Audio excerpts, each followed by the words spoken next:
Welcome to the TalentGrow Show, where you can get actionable, results-oriented insight and advice on how to take your leadership, communication, and people skills to the next level and become the kind of leader people want to follow. And now, your host and leadership development strategist, Halelly Azulay. Hey there, welcome back to the TalentGrow Show. This is Halelly Azulay, your leadership development strategist, with another episode. And this time, we talk to Lynne Waymon. She is an expert on professional networking and the CEO of a company called Contacts Count, LLC. She's the author of a couple of books about networking, and she and I talk about how networking is truly a professional competency. Every person, no matter what your role is, no matter what your level is in the organization, no matter what industry you're in, networking should be part of your skill set. And the good news is, and she and I discussed this, that networking is a totally learnable skill. You don't have to either just be born with it or not, although some people, and very few, are born with a natural tendency to be natural networkers. It's great news because it is definitely something you can build and should build. So we talk about what are the 8 competencies of networking, how you can accelerate your own career growth as well as your effectiveness as a leader when you work on improving your networking skills. And also we talk about how to create more trust. There is a free assessment that Lynne offers for listeners of the show, and she tells in the show itself, she'll tell you how to get it. That will help you assess how you're doing on those 8 competencies and how to develop them. And Lynne also talks about the biggest mistakes that people make in terms of using networking to their advantage and to improve their career. As always, we have an actionable tip that Lynne leaves for you to take action right away to jumpstart your networking or to give it a boost. And Lynne is the first guest who gives her phone number out on my show. So that's pretty cool. So I hope you check it out, and I hope that you leave a comment behind about what you've liked about this show and what you want to hear about in future shows of the TalentGrow Show podcast. Thank you for tuning in, and here is episode 21. Welcome back to the TalentGrow Show. This is Halelly Azulay. I'm your leadership development strategist, and we are here with Lynne Waymon.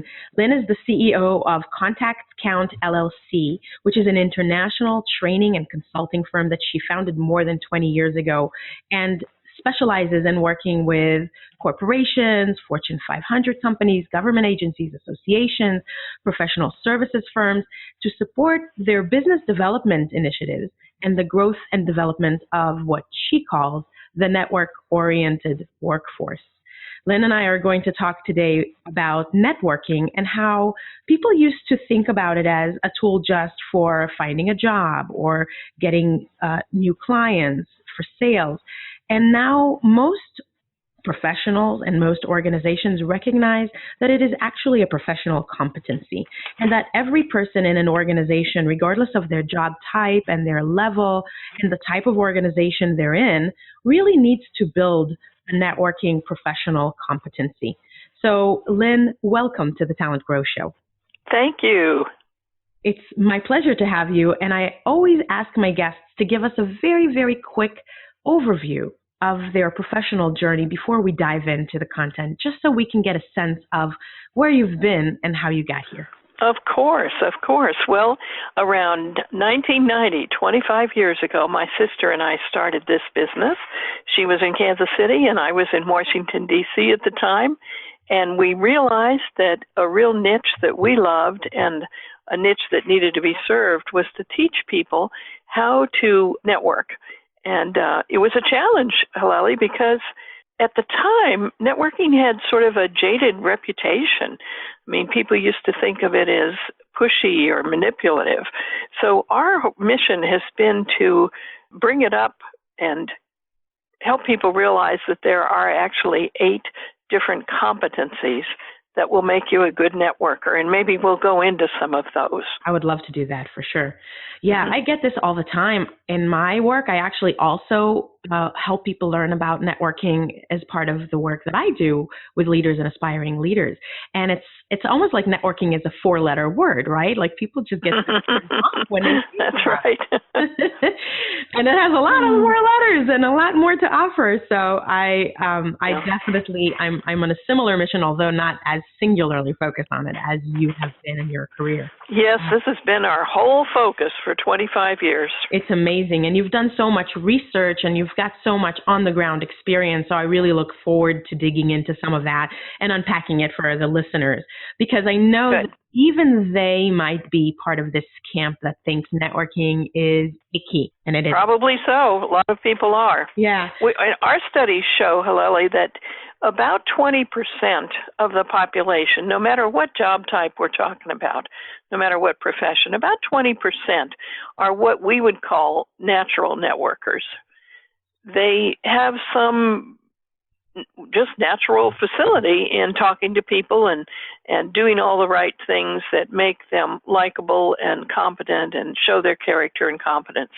And then the other 80% just have never run into it as a skill, never thought of it as a skill that could be learned and is a professional skill. So whether they are CPAs or lawyers or in a large corporation or running a nonprofit, they need to think of these 8 competencies. I could go over them very, very quickly if you like. Okay, why don't you do that? The first one has to do with your networking identity, how you view yourself as a networker. We'll talk about more of that later. The second one has to do with the skills that are involved in taking a strategic approach rather than a scattershot approach. The third one is about your ideal network and visualizing what it looks like and then gaining the skills to actually cultivate it and capitalize on it.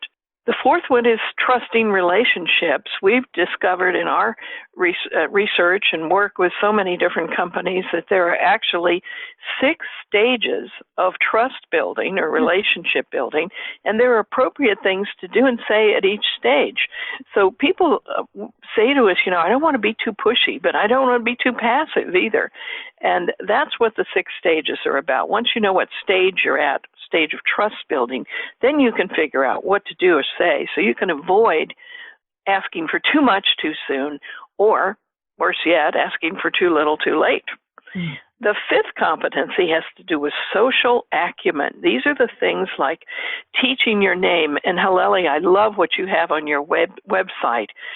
At the bottom of the first page, you've got a audio recording of how to say your name. That's brilliant. Thank you. So learning names, teaching your name, joining groups of people, ending conversations, all of those things. The 6th competency is how do you deepen interactions? How do you listen and ask questions so that the conversation actually has some meat to it? The 7th competency has to do with communicating your expertise, answering the question, what do you do? And we have a formula for that. And then also being able to tell a short story or example that teaches people what to come to you for, what you're good at, what to count on you for. And then the 8th competency is how do you create new value, not just for your career, not just to get your job done, but to have enterprise-wide results. And that's the part. That's it. I love it. And I think that you lay it out in such a clear way. And I love that there's a graphic in your book too that, really helps encapsulate this and make it memorable. But you also, of course, go into great detail in the book, which I love. And I'm mentioning the book. I should probably say what the book is. It is called Strategic Connections, the new face of networking in a collaborative world. And later I'm going to link to that in the show notes. So when people are finished listening, or maybe right in the middle of listening, they can go and grab this book because it is such a very handy. Wonderful. Yeah, I love it. So, oh my God, we could probably talk about this for days. And how do we really get into the meat of it without taking more than the time that we have? But you mentioned earlier, there's a lot of people that are either not aware or don't have the natural proclivity for networking, like 80%, I think you said.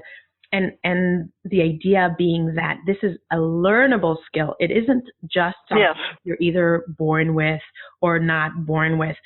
You say that people that are not connected actually hurt the bottom line. Can you speak more to that? Sure. If you're in a large organization and you're not connected to other employees, you don't know them. If you're spending too much time in your cubicle or at your computer, you can actually hurt the bottom line. And I think the others around you, the managers and leaders in that community, are disappointed because you don't have the big picture. You don't know the big picture. You are also invisible. You don't have the skills to tell people what to come to you for and what you're good at, and it makes you invisible, and they don't know how to involve you in the collaboration and problem-solving processes. Another way you hurt the community or the organization is you don't know who to go to when you need some help. There are very, very few of us who can completely, expertly do our job alone. So in one of the modules that we teach, we talk about developing your org net. You see, your work net is who you work with every day. But your org net are the people in the wider organization. Sometimes there are thousands of those, like when we worked at Lockheed Martin, teaching managers these skills. They have thousands of people in their org net. So how do you figure out who would be useful to know, who you could be useful to? So that's just a few ways that the unconnected employee is not carrying their weight, not contributing to the enterprise-wide results. And this is very much a focus of what's in it for the organization. But of course, there's so much in it for each of us to gain. As we're thinking about the audience for this particular show, they're probably either already managers, supervisors, team leaders, or they're aspiring to grow into a leadership role. What is the connection that helps them see that this can actually accelerate their own career growth, but also their effectiveness as a leader? Well, the Corporate Executive Board did a recent study that I was fascinated by. They've determined that about 80% of a leader's worth to their organization depends on the network they develop. Wow. For the very reasons that I've said, that then they know who to call. If one of their people reporting to them says, I need to find out more about this and this and this, that leader knows who to put them in touch with. And furthermore, the person they put them in touch with is eager to talk with them because they have shown their likability and their competence. And that is what makes it easier for people to connect with them and for them to tap into those connections once they actually have them. Do you notice how there's a lot of people that are trying to do it? Like they'll kind of go through the motions. Oh, I've been told I'm supposed to network. Oh, I'm supposed to reach out to people. I get this all the time. Yesterday, I got this random email from someone who is a connection of mine on LinkedIn, but I don't have the slightest clue who he is because I'm relatively open, and I, unless the person looks like a total creep, I'll accept their connection. But if you don't strike up a conversation with me, or if you don't show up in my day-to-day or at all as somebody that's noticeable, memorable, or we've never even talked. And then he sends me this email that says, oh, I know it's been a while. We haven't really connected. I know I've been really busy and I know you've been really busy, but I'm starting my own business. And I thought that I'd love to have you on my mailing list for my newsletter. And I'm like, who? Oh, dear. Oh, dear. Why? What's in it for you? Exactly. So like, you're doing it all wrong, my friend. Yeah. You have to connect with people personally, but then maintain it, right? And that's really hard for people. Yeah. What we teach is we teach people the steps in showing people your character and your competence. And once they really believe in that, they move to the advocate stage that we call of the 6 stages, where they are willing to talk good about you, to recommend you to other people because they have a direct experience of your character and your competence, and you don't have that with this fellow. No. So your interest is below zero in doing anything for him. Yeah. I mean, I guess I'm probably pretty low on the trust formula. Tell us, what are those stages? Well, the first stage is the accident stage. You just bump into somebody at Starbucks, and maybe you have a great conversation, but nothing happens to build a relationship unless one of you take the initiative. And so you might sit next to somebody on the airplane, but one of you has to take the initiative to make that into a relationship. Next are acquaintances. Now, these are people that also you meet once, but you could find them again. Suppose you go to a holiday party, Halelly, and you meet somebody who is the brother-in-law of the next-door neighbor of the person whose party you're at. And then months later you think, oh, who was that person? Oh, I really would love to talk to them. Well, you could find them again. Those are acquaintances. Then the next stage are associates. These are people who have joined the same groups that you've joined. So now you have almost instant access to them. So maybe at a professional meeting, maybe at the health club, maybe even at a religious group, maybe at some kind of what we call wild card groups. You have met each other, and you see each other, often face-to-face is the very best. And so you can strike up a conversation and show your character and competence. The next stage is the active stage. This is where you are in active exchange or conversation with somebody, giving and receiving, showing your character and competence, and seeing what people are like, and they see what you're like. Once they trust in your character and competence, they move to the advocate stage. And that's a big leap. Let's just be very clear about that. It doesn't happen overnight. Mostly it takes 5 or 6 conversations or contacts to go from being just active with somebody and exchange with them to their being your advocate. And because, you know, have you ever noticed we have these sayings in our society about she stuck her neck out for him, or he went out on a limb for somebody? That's because that's a big leap to advocate for somebody. Your reputation is on the line. And then the closest stage of networking with people is what we call allies. These are the people you have total trust with. You're going through life with them. If you move to California like you did, Halelly, you're going to hang on to each other. And there's a degree of confidentiality that is really respected. So you can say to an ally, I am going to pull my hair out over this boss. She is driving me crazy. And they know, you know, that they will not spread that around the business, and that you have the integrity and character to figure out how to deal with that problem.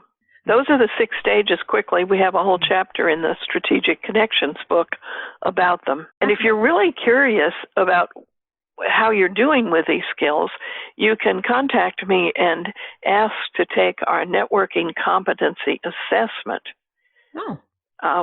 That's a 40-item online test, and it gives you the results of how you're doing in each of the 8 competencies.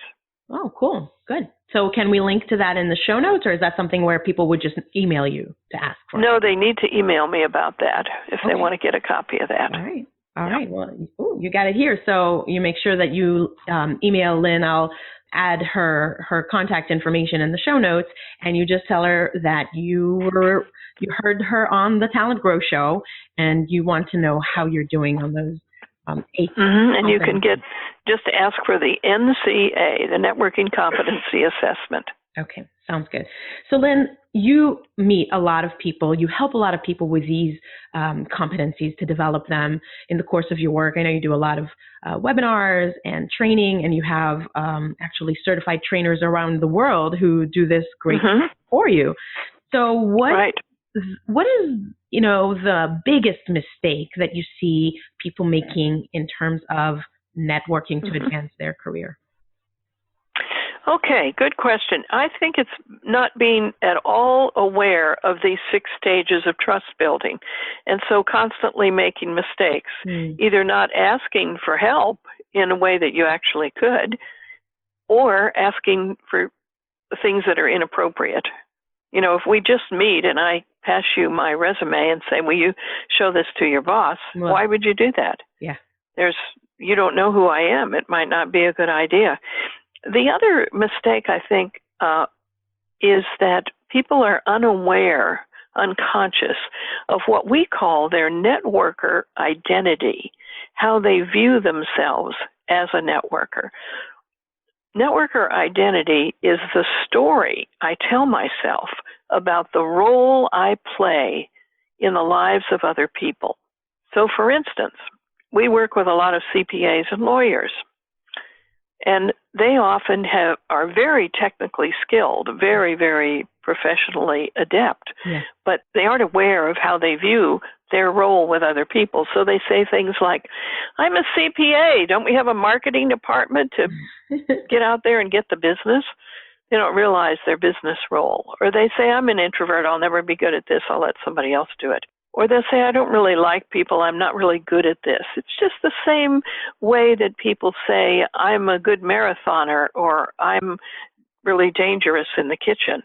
Everybody has a networker identity, just like you have a sports identity and a kitchen identity. So it's the story you tell yourself about the role you play in the lives of others. And we teach people how to make it robust and positive. Then you can begin to learn the skills. Makes sense. So it starts with your mindset almost. Yes. Yeah, I like definitely the mindset. Yeah, and I totally get it. And I work with I don't work with lawyers as much, but I do work with people in the financial and accounting and regulatory field a lot. And I see where they don't, that's just not part of their view of themselves. And they don't, and then if they don't have a growth mindset, which is something that I love to talk about, Carol Dweck's work, but this growth mindset says you are a work in progress, and you're never done and learn. And if you have a fixed mindset, that means like, I am who I am. This is just how I am. Yeah. You know, and so I'm done. Like, and it sounds like if they're telling themselves that story, like, oh, I'm just not good at networking, then you can learn the 8 skills until you're blue in the face, and you can probably even retake them on some exam because you're smart, but you won't be able to do it if you don't think of yourself as someone who could. Yeah. Yeah. And it's, you know, it's over time. It's not overnight. Halelly, you've noticed that in your work, I'm sure, that these ideas and skills grow over time. That's why we created an 8-month program for many of our clients where something happens each month. It might only be 3 hours. It might only take a total of 4 or 5 hours out of their month, but some learning activity happens because we know it takes a while for these skills to become part of your repertoire. Oh, neat. And do they belong to a kind of a cohort of peers that can track with each other and compare notes? Yes, they're all in one company is how we offer this. So, you know, it might be in a corporation or a CPA firm. And so, yes, they do get to know each other very, very well. Awesome. And it's so necessary. There's a firm in Cincinnati that's engineering, and they had 35 engineers all out at client sites.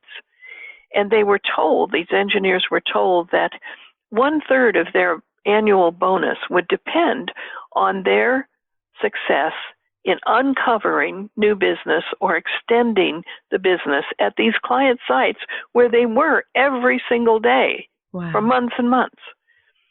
And amazingly enough, only 3 of those 35 engineers got that part of their bonus. Wow. And, you know, 2 reasons. Their networker identity was undeveloped. It was negative. And secondly, they didn't have the skills. They didn't see that as part of their role, and they had not ever encountered any skill base. It's just not something that's taught very often. And were you able to see a change as a result of the work yes, a big change, yes. Yeah. Yes, over time. I mean, one fellow used to say, I know a lot of people, I just don't know what to do with them. What did you suggest to do with them? Well, just exactly what I said, that we talk about identity and get very conscious about what is your current identity and where do you want it to go. and then what skills are going to be necessary to learn. And that's where the networker competency assessment that we talked about previously comes in. It helps people realize, okay, I'm good at this part, but this part, not so much. I need help there. Makes sense. Well, there's so much more I want to talk to you about, and we're coming close on time. Before I ask you to share one actionable tip and advice that I always ask my guests to share with listeners, and before we talk about what's next on the horizon and how to get in touch with you, just one quick last question. There's some, and I know you go into greater depth in it in the book, but there's this thing called reach back. I'd love for you to just talk about it quickly. This is the part where I think I definitely am not as strong in as I could be, which is maintaining, sustaining the connections once you have them. Yeah. Well, reach back is a fascinating concept because a study was done where executives actually were asked to reach back to 3 people that they had not talked with in 2 years. And they chose these people because they said, choose people that you think could help you solve a problem that is currently festering on your desk. So in this experiment, these people begrudgingly, they thought, oh, this is a stupid idea. I don't want to do this. But they went back to these 3 people they hadn't talked to in 2 years and posed this certain challenge or problem. And they found they got much better, more creative, more useful information from them than they had from their current coworkers. So the current coworkers were also steeped in the same problems and knew the same people and knew the same solutions, which weren't working. So these people that the executives hadn't talked to for 2 years had new resources, fresh ideas, had been different places, and they were able to contribute so much more. So the next question, Halelly, is that people say, well, but what do I say when I call this person I haven't talked to for 2 years? Yeah. And what I recommend is you just say, hey, let's have our annual lunch. I've been thinking about you recently, and I got a question to ask you. So by joking around that it's your annual lunch, which everybody knows it is, and it lets everybody off the hook for not reconnecting. Got it. Okay, so it could be like your first annual lunch. Yeah, yeah, right. That's good. Or phone call if they're not geographically desirable. Yeah. Oh, good. That's a good idea. I need to do that. All right. Well, Lynne, this book, I know it's been out for a few months, and you've been talking about it on the Huffington Post and all kinds of other exciting places. And I know that you are a person who's always busy with what's next. So what's next on your horizon? Oh, my goodness. We are talking about the book a whole lot and doing keynotes and training programs, a lot of train the trainer programs also, where people want to bring this material in-house and really impress upon their employees that the collaborative world is upon us here and that we all live in network-oriented workplaces where it behooves us to know who's there inside and outside the organization. So that you can add more value. Yeah. Exactly. And I do have a final tip. Would you like to hear that? Yes, please. I always like to leave listeners with something that's super actionable that they can do right away. All right. Imagine that it's 4:30 in the afternoon on Friday, and you are ready to get out of there and have your weekend. There's one last thing I suggest you do. Find 5 people to thank. 5 people who have contributed to your life and your work in some way that week.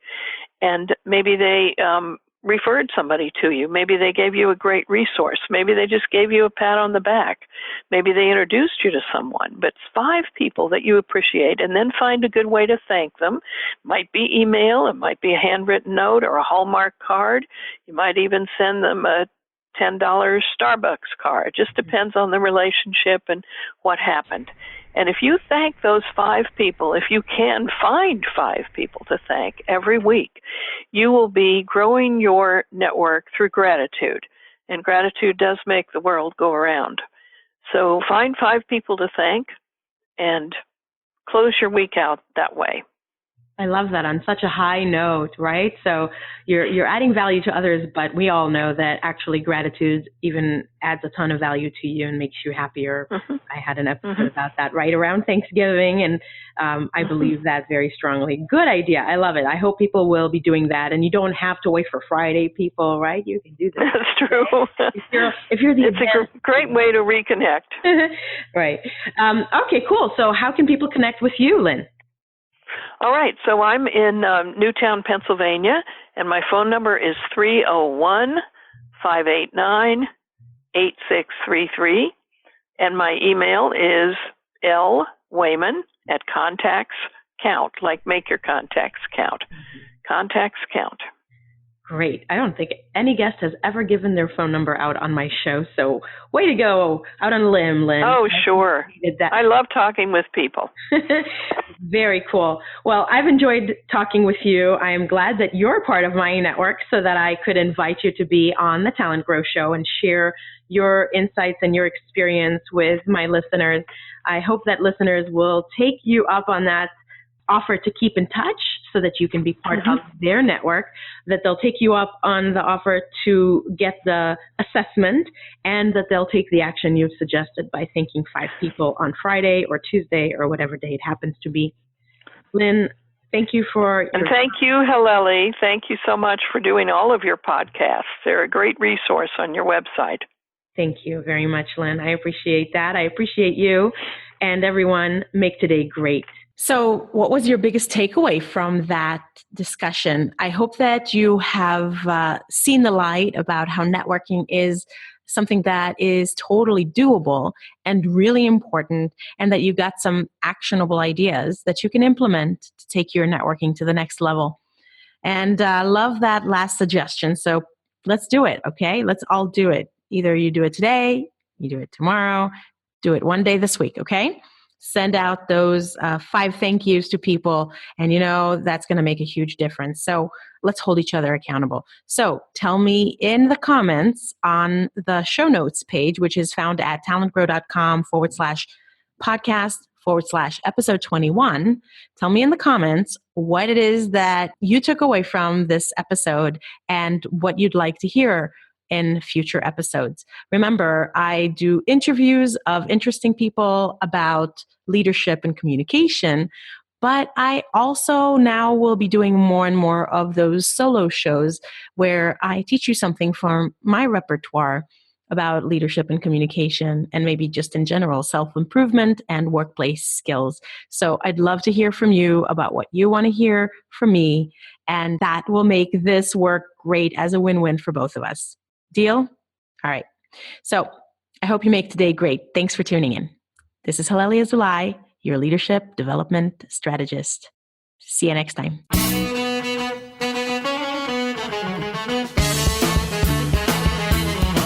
Thanks for listening to the TalentGrow Show, where we help you develop your talent to become the kind of leader that people want to follow. For more information, visit talentgrow.com.